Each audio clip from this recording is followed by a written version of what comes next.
Hi, in this video I'm sharing with you this tool called Blooket, which is an excellent tool to help you gamify your teaching and create interactive lessons. So Blooket provides you access to a huge library of pre-made games, or you can create your own game from scratch. Each game is based on a set of questions. But before we go into details, let me show you how you can log in and what you can do in the Blooket dashboard. First thing is to go ahead to blooket.com and sign up if you don't have an account or login. You can log in using your own username and password, or you can use Google account to log into your Blooket. So once you're logged in, you will land in a dashboard that looks something like this. So we have the first button is create, we'll come back to it, and then we have discover. Discover is where you can access a huge library of pre-made question sets. These are games created by other teachers and users of the platform. You can browse through the featured games. You can also search for games by subject. For instance, there are games for math, English language arts, social studies, science, languages, trivia, and so on.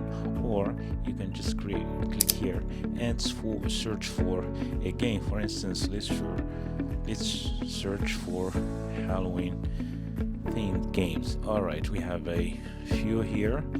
We click on the first one. So this Blooket game has, as you can see here, has 10 questions. You can click here to show answers. As you can see, it has 4 answers. This is the correct answer, and you can click again to hide the answers. And then you can come down here. As you see here, there's the host button, and there is the solo and assign as homework. First thing, the solo button is for students who would like to work on the game independently, and there is the assign as a homework. If you click on this, you will be able to assign this game to your students as a homework. This is an excellent way to help students complete a game on their own time. Just scroll down, choose a game mode. There are multiple game modes here. Each game mode has unique game dynamics.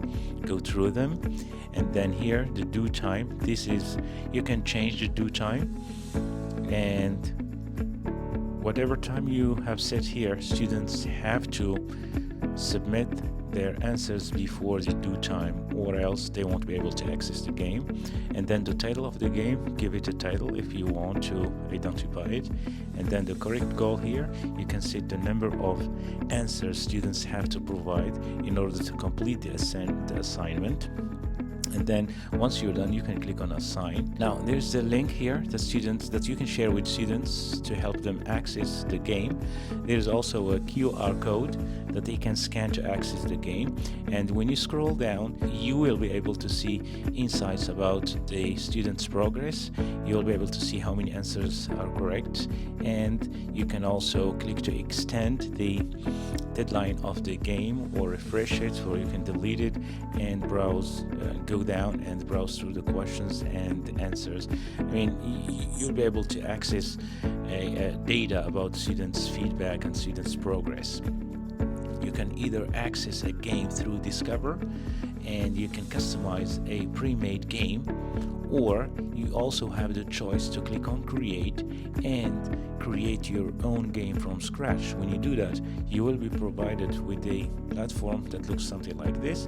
Provide a title for your game. Let's say, for instance, test game, and then let's give it a description. This is for the sake of this video, just something like this. And then you have here a creation method. You have 3 methods here. You can either type in your questions manually, which what I'm going to do, or you can import questions from Quizlet if you have them there, or if you have a CSV file, you can import them from there as well. So let's choose the first one here, click on create, and then here you can see the button add question. Click on add a question, and you can type in your question. Let's see what is the capital city. USA, for instance. And here on the left you can see you can add an image to your question, you can add a math equation, and you also have the option to record an audio question. But this one here is just for the premium users, it's not for free users. And down here you have 4 answers. You can provide the first answer, let's say New York, second answer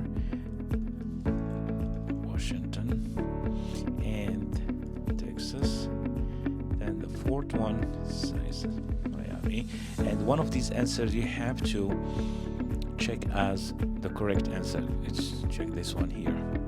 So once done, click on save, and now we have your first question and answers ready. You can add as many questions as you want. Once done, click on save set to have your game ready. So this is the test game that we have just created. You can then go ahead and assign it as a homework, which we have seen before, or you can host it live. Just click on the host button and select one of the live game modes. So as you can see here, there are different game modes. Browse through them, click on each one to learn more about it. Here choose one and then click on host. You have 2 options here. The time, you can set the time for your game, and you can also set the goal of your game. For instance, here we have a cash goal. That's the amount of cash a player needs to get before the game ends. Down here you can also allow late joining, use random names, and allow students accounts. You can set them the way you want. Then click on host game. There you have the game here. You can copy this game ID and share it with your students, or you can click here to copy the link of the game to share with them. So that's about how to host a game on Blooket. Alright, I hope you have found this tutorial helpful, and thanks very much for watching.